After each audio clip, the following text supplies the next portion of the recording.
At 2:16 the morning, Nora Whitmore woke up inside the hospital chapel and realized she was no longer alone. For 3 seconds, she forgot how to breathe. The small chapel of St. Aurelia Medical Center sat at the end of the east wing, half hidden behind an old wooden door most patients never noticed. Rain crawled down the stained glass windows. Candlelight trembled near the altar. The entire room smelled faintly of wax, old wood, and the kind of silence people only entered when they were too tired to keep pretending they were okay. Nora had come there after an 18-hour shift. Just 5 minutes, she had told herself. 5 minutes away from monitors screaming. 5 minutes away from families asking questions she could not answer. 5 minutes away from pretending her own heart was not still cracked open from a loss that happened years ago, but still found ways to bleed through quiet moments. She had sat in the third row. She had folded her hands. She had closed her eyes. And then exhaustion had taken her. Now, when she opened them, a man was sitting one row behind her. He did not move. He did not speak. He sat with his long black coat still damp from the rain. His broad shoulders relaxed. His hands loosely clasped. His face turned toward the altar as though he had been there the whole time. Nora's body tightened with instinct. She pushed herself upright, her pulse suddenly loud in her ears. "I'm sorry," she said quickly, her voice rough from sleep. "I didn't mean to fall asleep in here." The man turned his head. His eyes were dark, not cruel, not warm, just unreadable in a way that made the room feel smaller. "You look like someone who finally lost the fight against being strong." The words hit her harder than they should have. Nora started him. Most people called her dependable, kind, hardworking, a lifesaver, a good nurse, a strong woman. Nobody ever said she looked like she was losing. But this stranger saw it in one glance. She looked away first. Her half-empty coffee sat on the bench beside her. It was no longer near the edge where she remembered leaving it. It had been moved closer to the wall, safely away from falling. Her brow furrowed. "Did you touch my coffee?" It was about to spill. His voice was calm, deep, controlled. Nora should have been uncomfortable. She was alone in a chapel with a stranger at 2 a.m. She worked in a hospital in New Orleans. She had seen enough terrible things to know danger did not always announce itself loudly. But something about him did not feel reckless. He felt dangerous in a quieter way. The kind of man who did not need to raise his voice because the world already listened. "Do you work here?" she asked. "No." That makes this conversation less comforting. For the first time, the corner of his mouth moved, almost a smile, before she could ask anything else. Her pager vibrated against her hip. Nora looked down and sighed. "Respiratory emergency. 4th floor." Of course. The hospital never let anyone stay human for long. She grabbed her bag and stood. Her back ached. Her feet burned. Her heart still beat too fast from waking up under a stranger's gaze. "I have to go." The man watched her, quiet and still. "Get some rest when you can." Nora gave a tired laugh. "People keep saying that, like, sleep is something I can schedule." She started toward the door. "Good night," she said, mostly out of habit. Behind her, his voice followed softly. "Good night, Nora." She froze. Her name in his mouth sounded too intimate, too careful. Then she remembered her badge hanging from her pocket. Nora Whitmore, RN. Of course, he had seen it while she slept. Still, as she stepped back into the bright hospital corridor, the sound of her name and his voice stayed with her longer than it should have. She did not know yet that the man sitting in the chapel was Dante Belandi. She did not know businessmen lowered their eyes when he entered a room. She did not know police captains answered his calls after midnight. She did not know politicians smiled at him in public and feared him in private. She did not know he was the head of the Belandi family, one of the most powerful mafia organizations in the South. And she certainly did not know that for 6 months. Dante Belandi had been searching for a dead woman, a woman named Isla Whitmore, Nora's sister. 2 nights later, Nora told herself she was not going back to the chapel because of him. That was the first lie. The second lie was pretending she did not look at every dark coat in the hospital hallway. The third lie was pretending she had not slept better after hearing a stranger tell her she looked tired of being strong.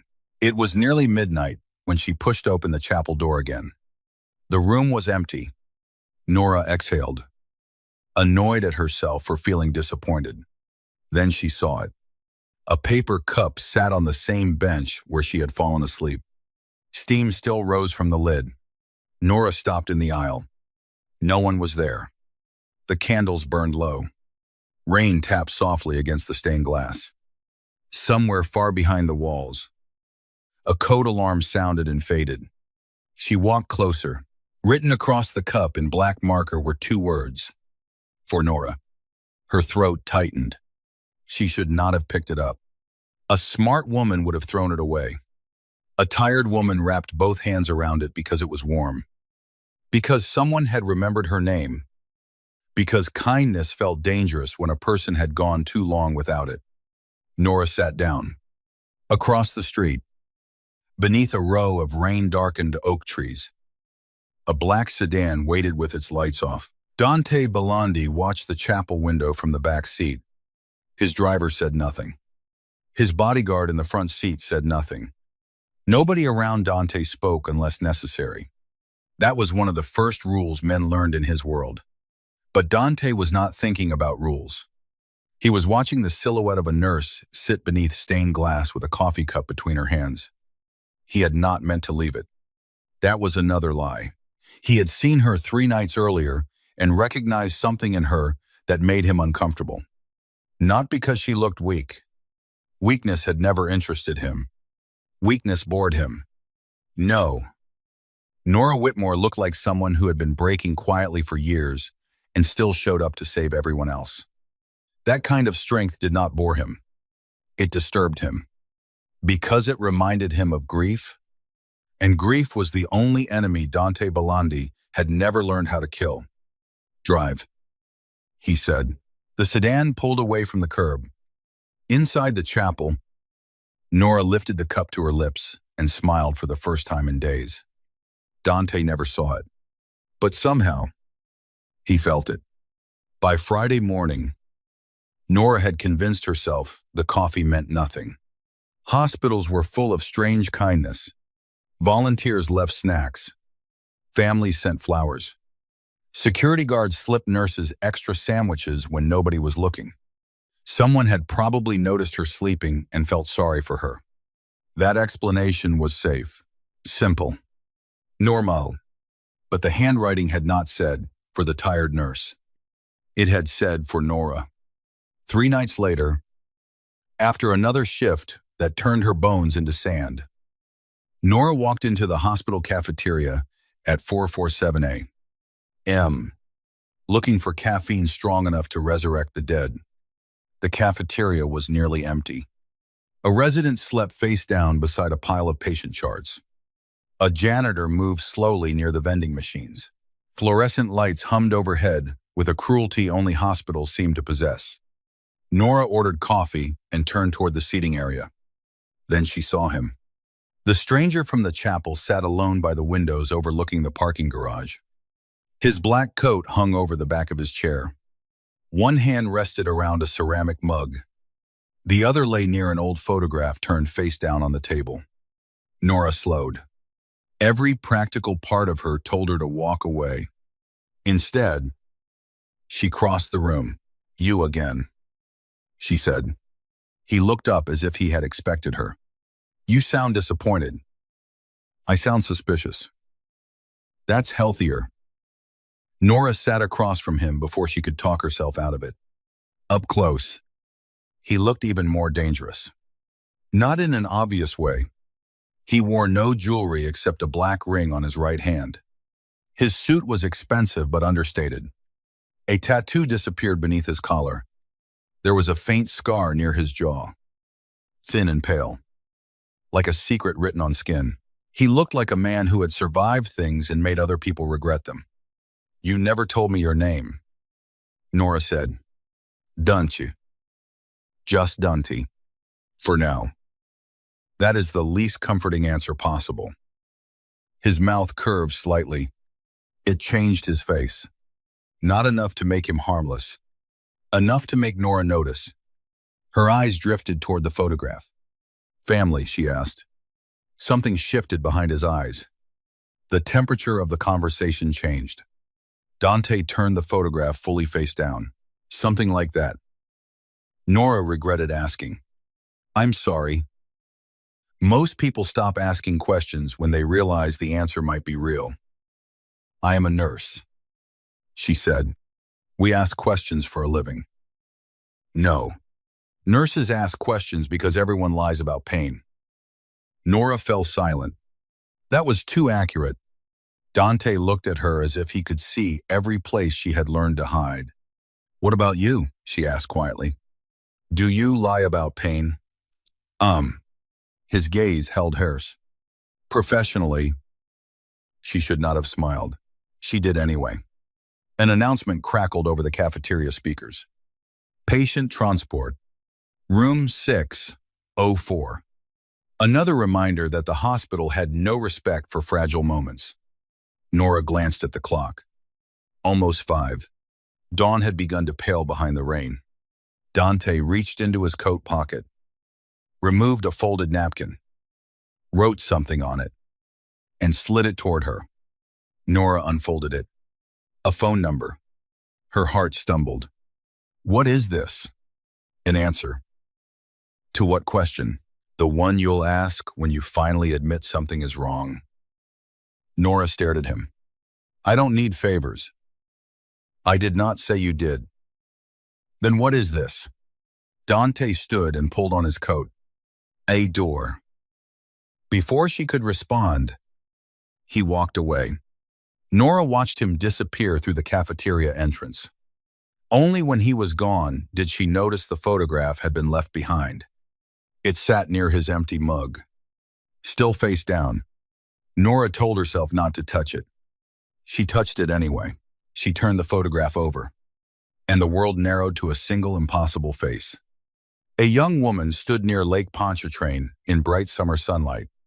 Blonde hair, gentle eyes, a smile that had once filled Nora's childhood bedroom with warmth. Secrets. And songs played too loudly on cheap speakers. Nora stopped breathing. The woman in the photograph looked exactly like her older sister, Isla Whitmore. But Isla had been dead for 8 years. And Dante Bellondi had been carrying her picture for the next 48 hours. Nora felt like the hospital had tilted. She worked. She charted. She checked oxygen levels. She comforted an old man who thought his wife was still alive. She held the hand of a teenager terrified before surgery. She smiled when residents asked for labs they had already received. But beneath every task, one thought kept circling. Why did Dante have Isla's photo? Nora did not take the photograph. She left it exactly where she found it, but the image followed her anyway. By Monday night, she stopped pretending.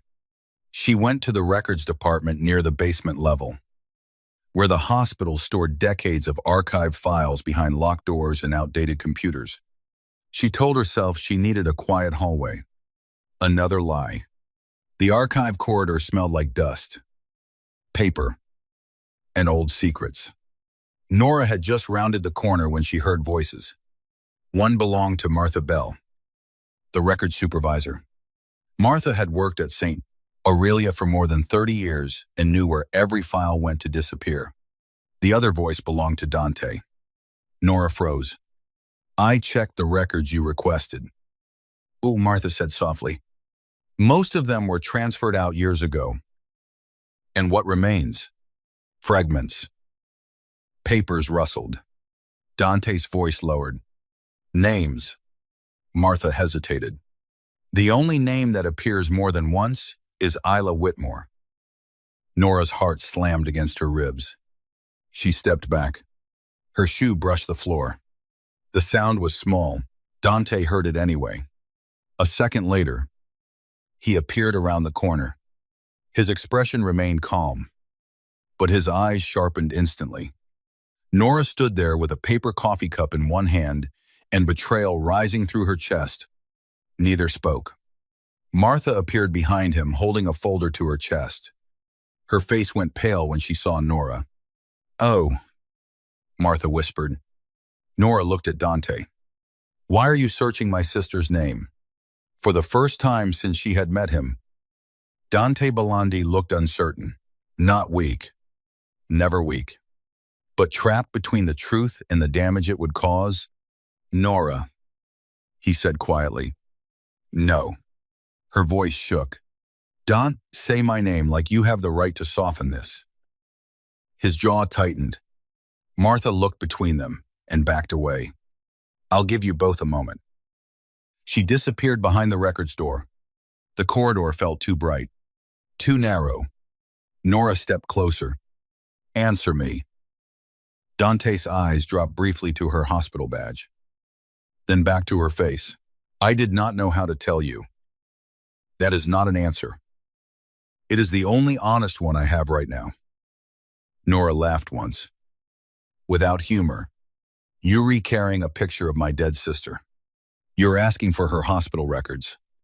You've been leaving me coffee like some kind of ghost in a romance novel. And your answer is, you didn't know how to tell me." His face hardened at the word ghost. "You think this is a game? I think I woke up in a chapel and found a stranger staring at me. I think he knew my name before he should have. I think he had my sister's picture. I think I should be terrified." Dante stepped closer. Every instinct in her body told her to step back. She didn't. "You should be careful," he said. Nora's eyes flashed. "Is that a threat?" "No." His voice dropped. "It is the closest thing to begging I know how to do." The words stopped her. For 1 second. The hallway disappeared. Then a phone rang behind the archive door, and reality rushed back in. Nora shook her head. "I don't want your coffee. I don't want your number. I don't want your silence. Stay away from me until you can give me the truth." She turned and walked away. Dante did not follow, but his voice reached her before she reached the elevator. "The truth will hurt you." Nora looked back. "Then maybe you should have thought of that before you walked into my grief." The elevator doors closed between them. For 4 nights, Dante disappeared. No chapel, no cafeteria, no black sedan across the street. Nora hated how much she noticed. Anger was easier when the person who hurt you stayed close enough to blame. His absence left too much room for questions. By the 4th night, the chapel felt different. The bench behind her sat empty. The stained glass threw blue and red light across the floor. Nora sat in the 3rd row with a coffee she had bought herself, pretending she was not waiting for footsteps.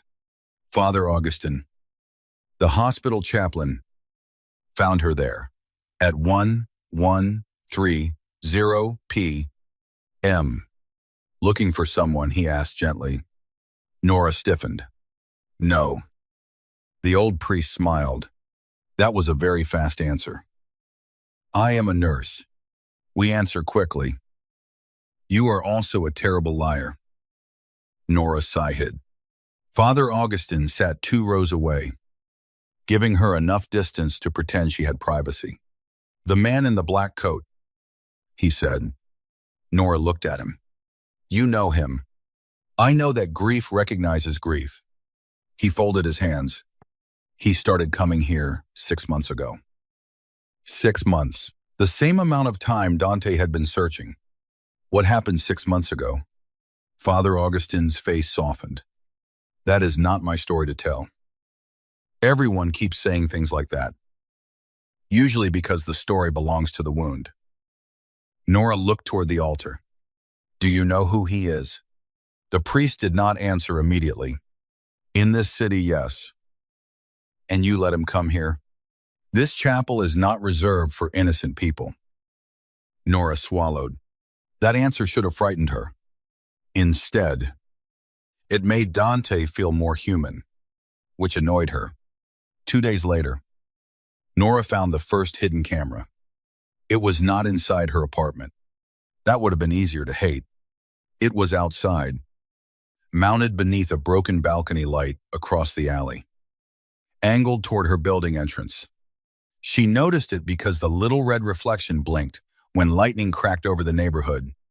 Nora stood beneath her apartment, awning with her keys in hand, rain dripping from her hair, staring at the camera until her skin went cold. Her first thought was Dante. Her second thought was that she had his number. Her third thought was that calling him would prove he had been right. Something was wrong. She called anyway. He answered on the first ring. Nora. His voice was calm. Too calm. There's a camera outside my apartment. Silence.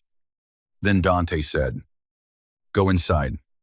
Lock the door. Stay away from windows. Her pulse jumped. You knew? No. But you're not surprised. I am rarely surprised. That is not comforting. Do it now. The authority in his voice irritated her enough to steady her hands. I don't take orders from you.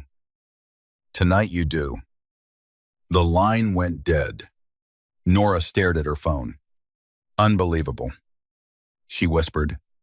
Then she went inside, locked the door, and stayed away from the windows. 10 minutes later, black SUVs filled her narrow street. Not one, 3. Their headlights cut through rain like blades. Nora watched from behind her curtain as men in black coats stepped out.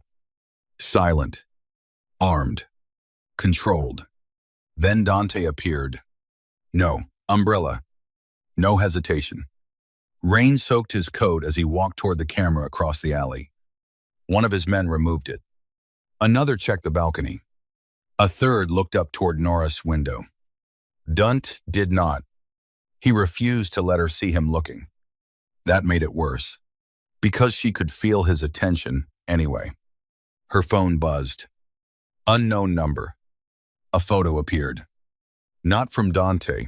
The message beneath it made her blood turn cold. Stay out of old files. Nurse Whitmore. The photo showed Nora asleep in the chapel. Taken from the aisle? Taken before she ever woke up beside Dante. Her phone slipped from her hand onto the floor. A knock sounded at her apartment door less than a minute later. Nora did not move. Nora, Dante said from the other side. Open the door. She stood frozen. Show me your hands. Pause. Then, through the peephole, Dante slowly lifted both hands. Empty. Only then did she open the door. He stood there dripping rain onto her hallway floor. His expression colder than she had ever seen it. Not toward her. For hair, Nora held up her phone with shaking fingers. Dante looked at the photo. The temperature in his eyes changed. Who sent this? She whispered. Someone who wants me afraid. Of what? He looked at her. Losing control. Nora's stomach twisted. Because of me? Dante stepped inside and closed the door. She should have told him to leave. She didn't. The room suddenly felt too small with him in it. I told you the truth would hurt you, he said. No, Nora whispered. You told me nothing. That hurt me first. For a moment, his face tightened with something that looked almost like regret. Dante Belandi did not apologize easily. Nora could see that. Apologies required surrender. And men like Dante built empires by never surrendering anything. Still, when he spoke, his voice was quieter. You are not safe anymore. Because of my sister, because of me. The honesty landed heavily. Nora wrapped her arms around herself. Tell me what's happening. Dante looked toward the rain-blurred window. There are families in this city who have waited years to find something human enough to use against me. And they think I'm that. His silence answered. Nora laughed softly, but the sound broke. I am a nurse who falls asleep in chapels. Dante turned back to her. No, you are the first thing I have cared about in 6 months that is still breathing. The words stole the air from the room. Nora stared at him. Dante looked as if he regretted saying it the moment it left his mouth. Then thunder rolled over the city, and someone fired a shot through her window. Glass exploded inward. Dante moved before Nora understood what happened. He crossed the room in one violent blur, grabbed her around the waist, and took her to the floor beneath him as the second shot shattered the lamp behind them. Nora gasped. His body covered hers completely. One hand protected the back of her head. The other reached beneath his coat. The apartment filled with screams from outside. Tear. Shouting. Rain. Breaking glass. Nora's cheek pressed against the floor. Dante's heartbeat thundered against her shoulder. Stay down, he ordered. This time, she did not argue. His men returned fire from the street. Dante looked down at her. For 1 second, the danger vanished behind the intensity in his eyes. You re-hurt. No. Say it again. I'm not hurt. His jaw clenched. Something in him looked close to breaking. Then his bodyguards burst through the door. We have to move, one said. Dante stood, pulling Nora up with him. She was shaking now, not from fear alone, from the shock of being alive, from the feeling of his hands on her, from realizing that the safest place in the room had been beneath the most dangerous man in New Orleans. I'm not going anywhere with you, she said, though her voice lacked conviction. Dante looked at the shattered window, then at her. Yes, you are. Dante. He stepped close enough that she had to tilt her head back. His voice dropped. I will explain everything. I will let you hate me afterward. But you will be alive when you do it. That was how Nora Whitmore ended up in the back of Dante Bellandi's armored SUV, wrapped in his black coat, watching her apartment disappear behind rain and police lights. Dante took her to a house outside the city. Not a mansion exactly, a fortress pretending to be one. Iron gates, cypress trees, white stone walls, security cameras hidden beneath lanterns, a long driveway shining beneath rain. Inside, the house smelled like leather, smoke, and expensive silence. Nora stood in the entryway, barefoot, because she had left her shoes behind in the chaos, still wearing scrubs dusted with glass. Dante's men moved around them with disciplined urgency. One brought blankets, another spoke into an earpiece. A third placed her phone in a metal box after Dante nodded. Nora watched it disappear.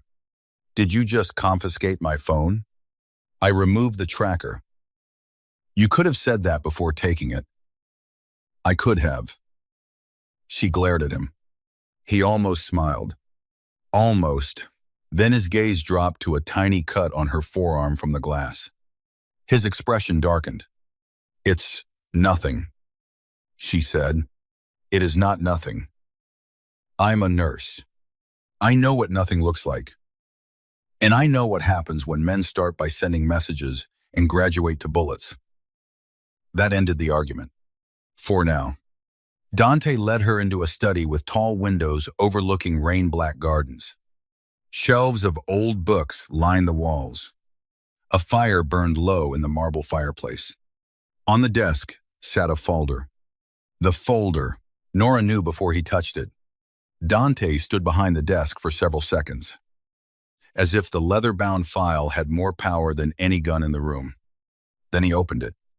Inside were medical records, photographs, redacted documents, handwritten notes, and copies of forms so old the ink had faded. Nora stepped closer. At the top of one page was Isla's name, Ela Whitmore, her beautiful, reckless, gentle older sister. The girl who used to sing off-key while making pancakes. The woman who died before Nora could say goodbye properly. Nora reached for the paper. Dante did not stop her. "What is this?" "Your sister was registered as an emergency donor," Dante said. 8 years ago, my brother Marco was dying. He needed a match. We were told one had been found, but the identity was sealed. Nora's hands trembled. Isla never told me. Maybe she did not plan to tell anyone. Nora scanned the page. Donor authorization approved. The words blurred. My sister saved your brother. Dante nodded once. Marco lived 8 more years because of her. Nora lowered herself into the chair. The room tilted. For years, Ila's death had been a closed door. Painful. Final. Nora had memorized every known fact because facts were easier than grief. But this was not in the facts. This was a hidden piece of her sister still alive, inside someone else's story. Why were you searching now? Nora asked. Dante's face changed. Marco died 6 months ago. The answer softened her anger for one dangerous second. Dante looked away. After he died, I found his journals. He wrote about the donor every year. He called her his invisible angel. Nora pressed a hand to her mouth. Isla would have hated that. Dante's eyes returned to her. Why? She hated being dramatic. She saved a stranger's life. She would have said anyone decent would do the same. A faint, broken smile crossed Dante's face. Marco would have liked her. Nora looked down at the papers again, tears slipping free before she could stop them.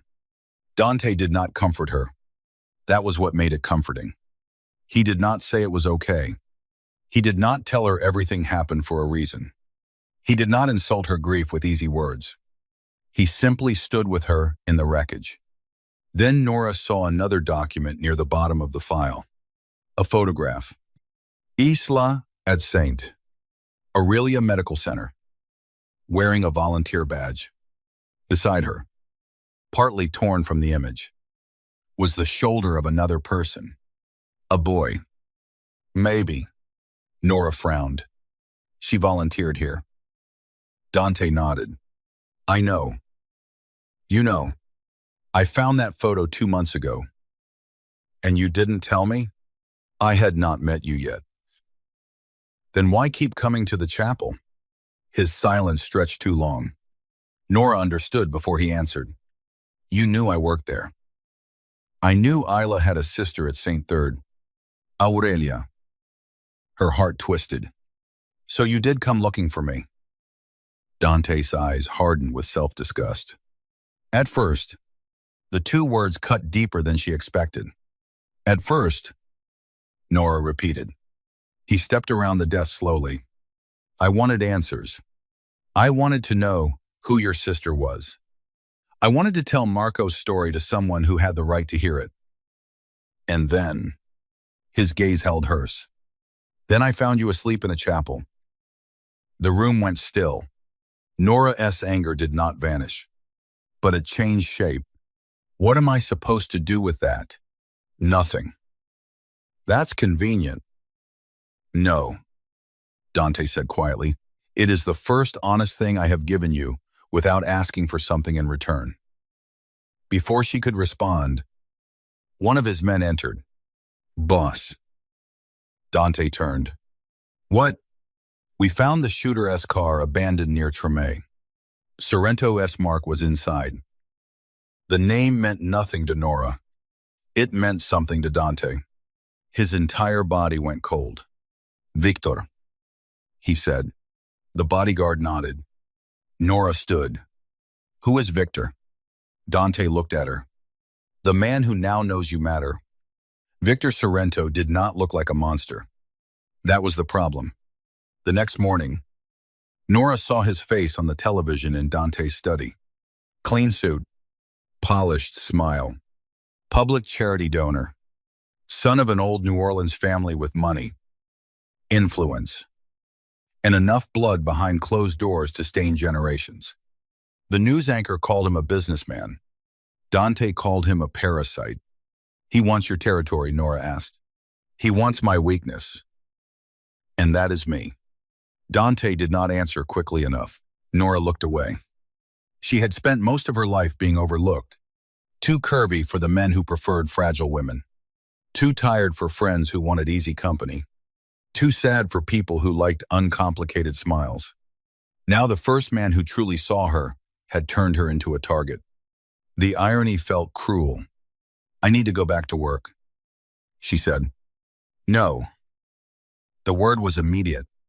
Nora turned. Excuse me. You heard me. I have patience. You have men trying to kill you. I also have rent, responsibilities, and a life that does not stop because you decided I matter. Dante's eyes sharpened. I did not decide. The room pulsed with silence. Nora hated the way her chest tightened. You do not get to control me. I am trying to protect you. You are trying to possess the problem. His jaw flexed. That one landed. Good. Nora needed it too. I am not your territory. Dunch. Something dangerous flickered across his face. Then, to her surprise, he stepped back. You rewrite? The quiet admission unsettled her more than anger would have. He took a phone from his bodyguard and handed it to her. Call your supervisor. Tell them you are sick. I will have a doctor verify it. I'm not lying to my hospital. You will not be safe there. I am not safe here either. Dante's eyes darkened. Nothing touches you inside this house. Nora looked at the armed men outside the study door. That sentence should not sound romantic. It wasn't meant to. But it did, and that was the problem. For 3 days, Nora stayed in Dante's mansion while the city outside whispered. Street. Aurelia's security footage was leaked online. A blurry image of Nora in scrubs walking beside Dante Belandi under hospital lights appeared across local blogs with headlines full of poison. Mafia Boss, mystery nurse. Hospital angel or Belandi mistress. Nora stared at the headlines in disbelief. My God. Dante stood behind her. Silent.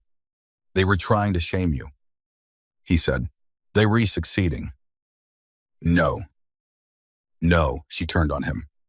You have no idea what this does to women like me. Men like you get called powerful. Women near you get called dirty. His expression hardened. Tell me who said that to you. Everyone. Always. In different words. That stopped him. Nora looked back at the screen. Her photo sat beside Dante's. She looked tired and startled. He looked untouchable. Of course he did.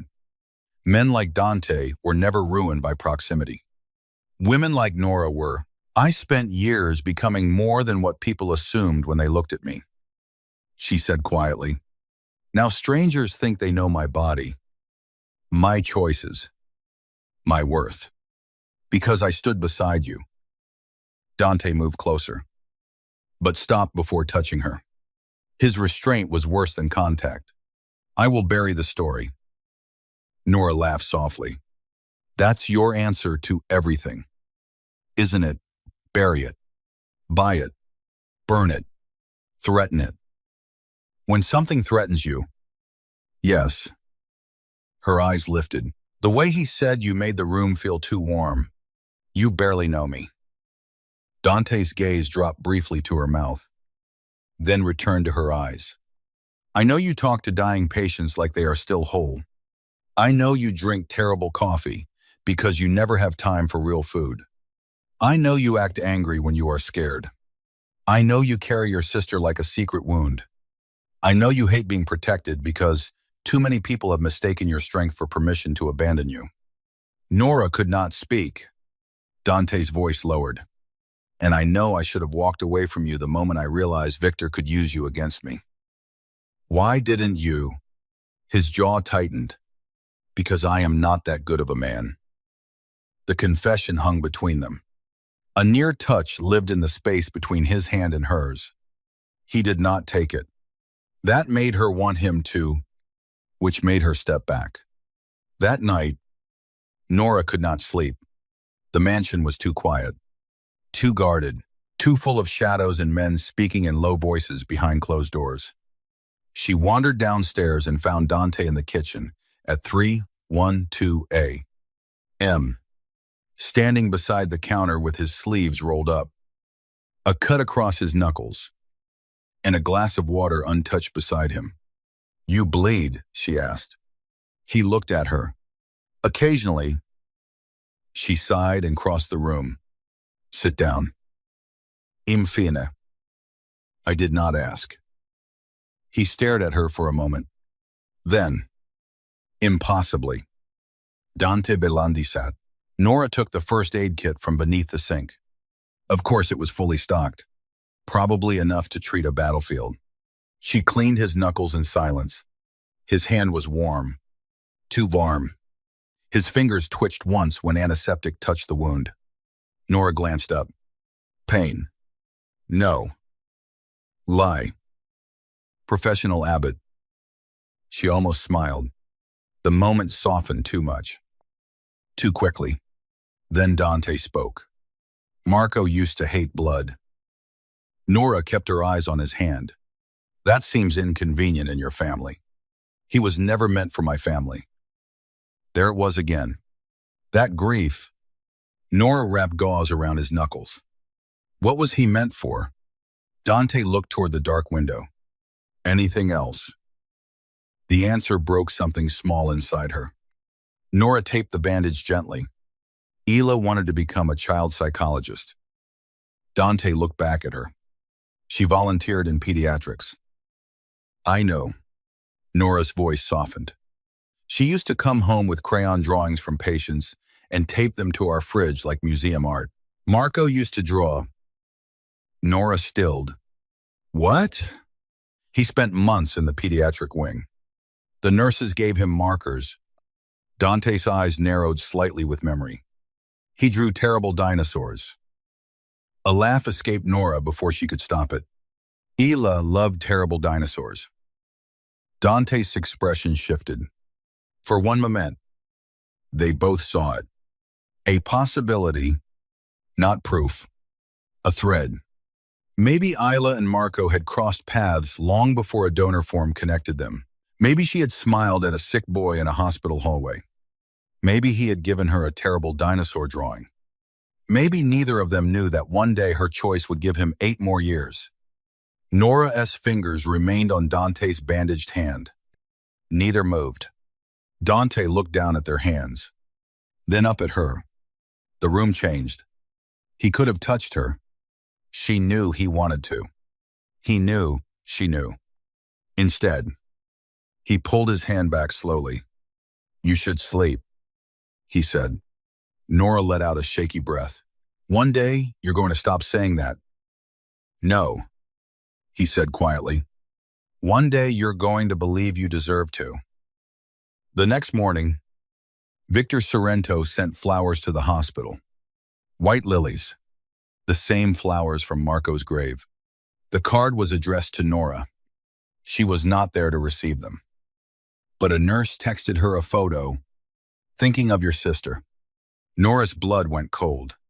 Dante saw her face and took the phone from her hand. He read the card. His expression became something she had never seen before. Not anger. Promise. He turned to his men. "Find him." By sunset, Dante's mansion had become a war room. Maps spread across the dining table. Men moved in and out with weapons hidden beneath jackets. Calls came in from judges, club owners, dock workers, hospital board members, and men who never gave their full names. Nora stood at the edge of it all, realizing the world Dante lived in was not chaotic. It was organized terror. and every bit of it was now turning toward Victor. Dante caught her watching. "You should not be here for this." "I'm already in it." "No," he said. "You are near it. There is a difference." "Not anymore." His eyes held hers. Victor's plan became clear by midnight. He had someone inside street, Aurelia, someone with access to archived donor records, someone feeding him information. Martha Bell had gone missing. Nora's hand flew to her mouth when she heard, "No." Dante's men found her car abandoned near the old charity wing of the hospital, a section shut down years earlier after storm damage. Her purse was still inside. Dante ordered Nora to stay at the mansion. Nora refused. "Martha helped me. She's missing because of this. She is missing because Victor is using every person connected to you. Then I am exactly the person who can help find her." "No." Nora stepped close. Furious. "You do not get to decide which parts of my courage are convenient for you." Dante's face went still.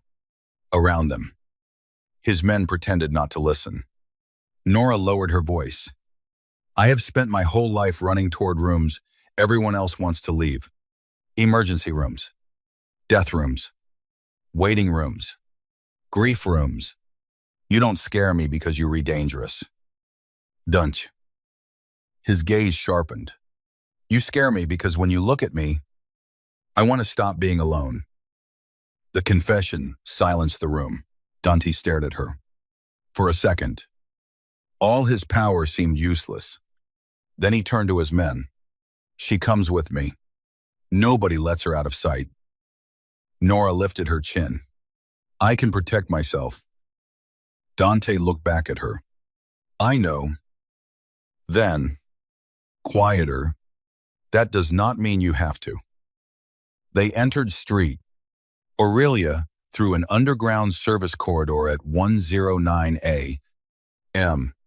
The hospital above them continued as if nothing had changed. Patients slept. Nurses charted. Families cried quietly beside vending machines. But below the old charity wing, darkness waited. Nora walked beside Dante, wearing a borrowed black coat over her scrubs. His men moved ahead with flashlights. The abandoned corridor smelled of mildew and old plaster. Every step echoed. Nora's heart pounded. But she refused to let Dante see her fear. He saw it anyway. "Stay behind me," he murmured. "Stop ordering me around.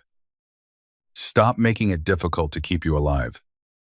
Before she could answer, a sound came from the old records room, a muffled cry. "Martha." Nora moved first. Dante grabbed her wrist. Not hard. Just enough to stop her. Their eyes met in the dark. "Let me go," she whispered. "If this is a trap, it is." A voice echoed from the room ahead. Smooth. Amused. And still. "Here you are." Victor Sorrento stepped into the beam of flashlight. He wore a gray suit and a pleasant smile. Two armed men stood behind him. Martha sat tied to a chair near a cabinet of old files. Frightened but alive, Nora's stomach turned. Victor looked at her with false warmth. "Nurse Whitmore, you have caused a surprising amount of trouble for a woman who sleeps in churches." Dante moved slightly in front of Nora. Victor noticed and smiled wider. "There it is. The famous Belandi weakness." Dante's voice was deadly calm. "You have 10 seconds to release her." "Which her?" Victor asked. "The old woman, or the soft little nurse you've been hiding in your house?" Nora felt Dante's body change beside her. Violence gathered in him like a storm finding shape. Victor lifted a folder. "I found something interesting. Donor records. Volunteer logs. Confidential family medical histories." His gaze slid to Nora. "Your sister was generous. Too generous. People like that always end up dead or used." Nora stepped forward before Dante could stop her. Don't talk about Ela. Victor's smile sharpened. There she is. Dante's hand closed around Nora's wrist again. This time, she let him.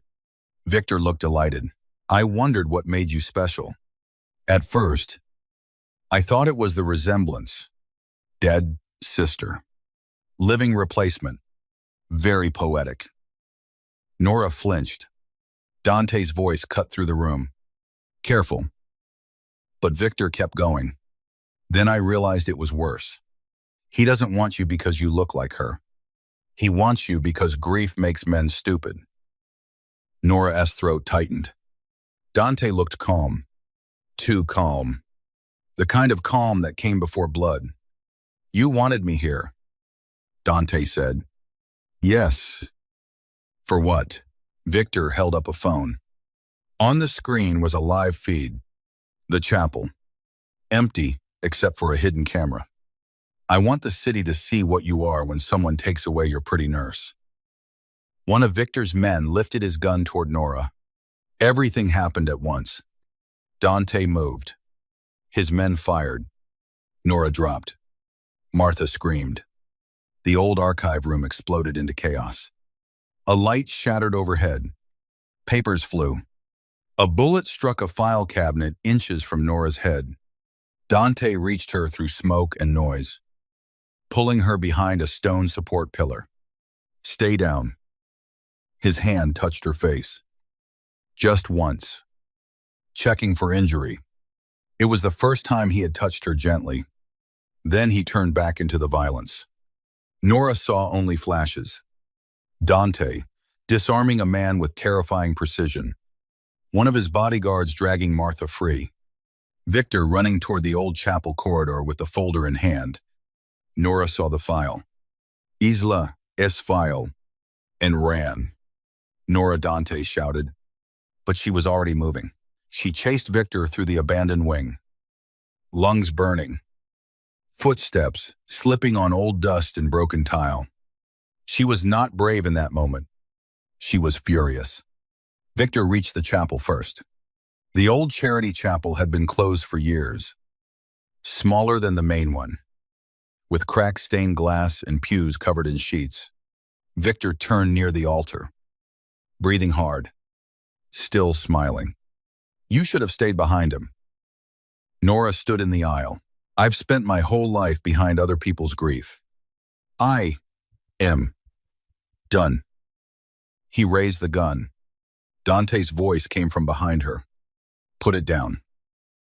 Nora did not turn. Dante stood at the chapel entrance. Weapon drawn. Face carved from shadow. Victor pressed the barrel toward Nora instead. You shoot me. She does. The room froze.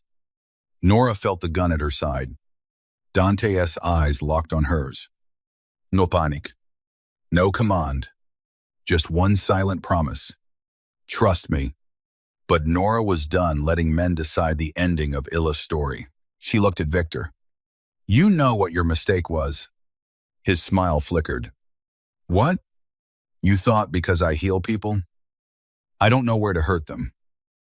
She drove her elbow hard into his injured ribs, twisted the way she had been taught in hospital defense training, and dropped to the floor. Dante fired. The shot struck Victor's shoulder, spinning him backward into the altar steps. His gun clattered away. Dante crossed the chapel in seconds. His men flooded the room, but Dante did not go to Victor. He went to Nora. He dropped to one knee beside her, hands hovering, afraid to touch too much. Nora. I'm okay. Say it again. I'm okay. His control cracked. Just slightly. Enough for her to see the terror beneath it. You ran from me, he said. I ran toward my sister's file. You ran toward a gun. I had a plan. A terribly one. It worked. His laugh was breathless and furious. Then his hands cupped her face. Not forceful, not possessive, desperate, for 1 second. Dante Belandi looked like a man kneeling in the ruins of a chapel before the only prayer he had left. Nora's breath caught around them. Men shouted. Victor cursed. Martha sobbed. Rain struck the cracked, stained glass. But Dante only looked at Nora. I cannot lose you, he said. The confession was barely more than a whisper. It changed everything. Nora's eyes filled. You don't have me. His thumb brushed a tear from her cheek. No, he said, but I am already yours. The scandal broke open the next morning.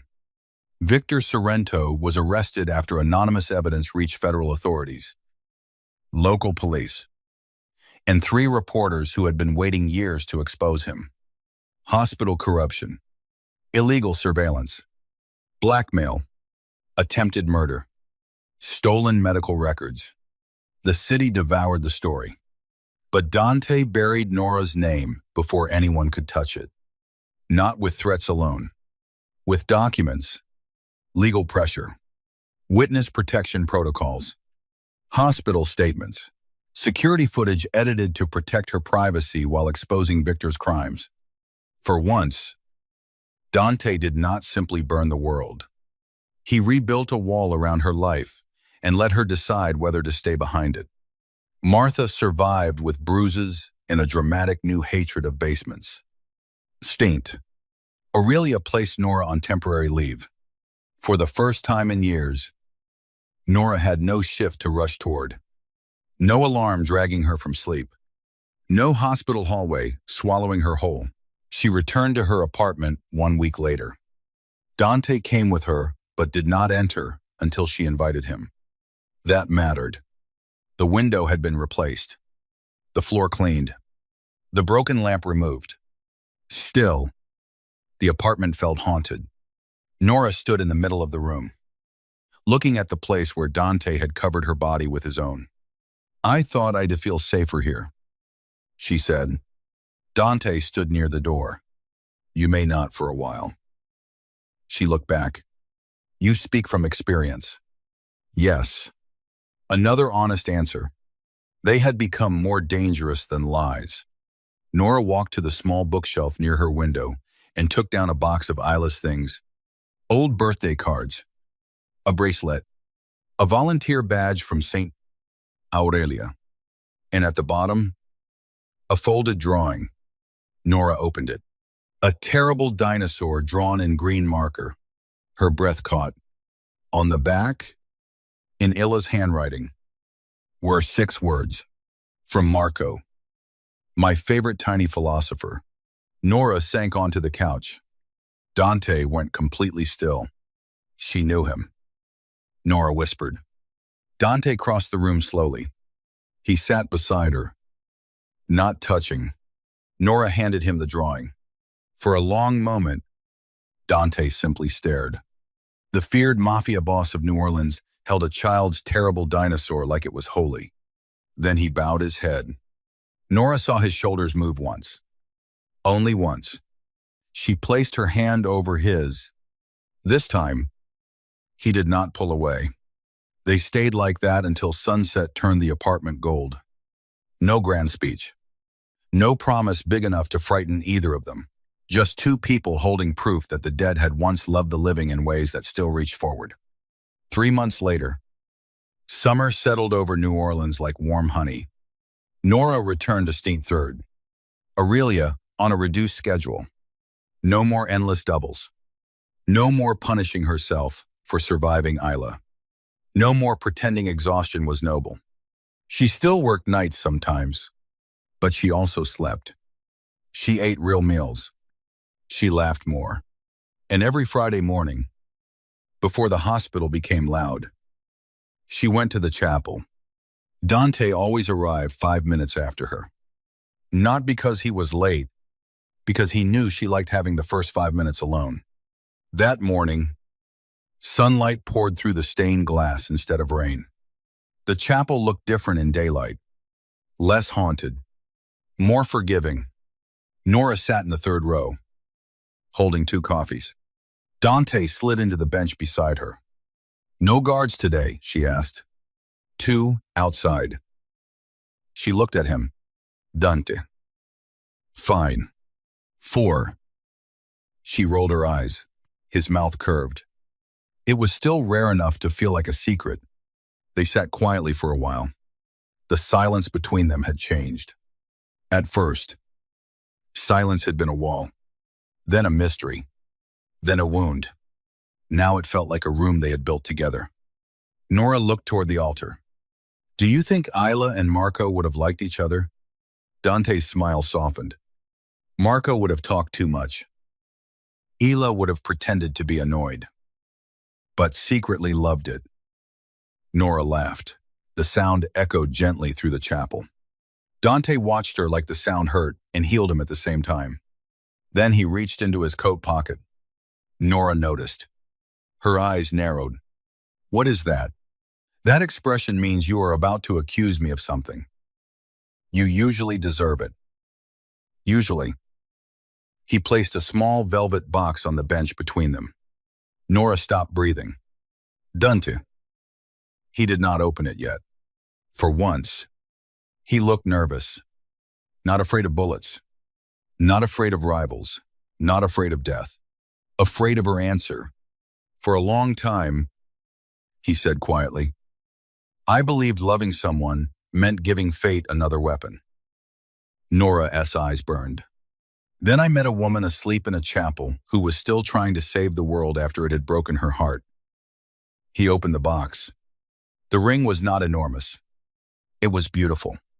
Vintage. A deep blue stone surrounded by tiny diamonds. Like stained glass caught in metal. I cannot promise you peace every day. Dante said. My life is not gentle. My name carries shadows. And I will always be a man who has done things you may never fully forgive. Nora listened, tears slipping down her cheeks.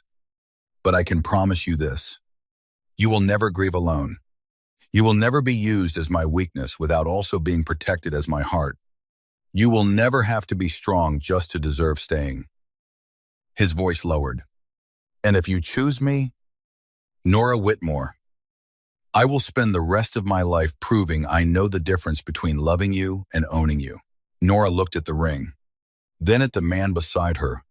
The first night she met him, he had sat one row behind her, close enough to keep her from being alone, far enough not to frighten her. Now he sat beside her, still dangerous, still imperfect, still carrying grief, but no longer hiding from it. Nora wiped her tears. I need you to understand something. Dante went still. I am not Isla. I know. I am not Marco's angel. I know. I am not your redemption. His eyes softened. No, he said, you are my choice. Nora's heart broke open in the gentlest way. She held out her hand, then asked me properly. For the first time since she had known him, Dante Belandi smiled without restraint. He took the ring from the box. Nora Whitmore, he said, voice rough with emotion. Will you marry me? Nora looked around the chapel, at the stained glass, at the bench where she once fell asleep alone, at the man who had found her there and, somehow, let himself be found too. Yes, she whispered. Dante slid the ring onto her finger. Outside, the hospital woke around them. Elevators opened. Nurses hurried. Monitors beeped. Families prayed. Life continued in all its fragile, brutal beauty. Inside the chapel, Nora rested her head against Dante's shoulder. His hand closed gently around hers. Months earlier, she had fallen asleep beneath stained glass because she had nobody left to hold her exhaustion. Now she sat in the same place with a man the whole city feared. A man who had once come there because grief had made him forget how to pray. A man who now bowed his head beside her, not because he had become innocent, but because love had finally made him human again. Nora closed her eyes. For the first time in years, silence did not feel empty. It felt like home.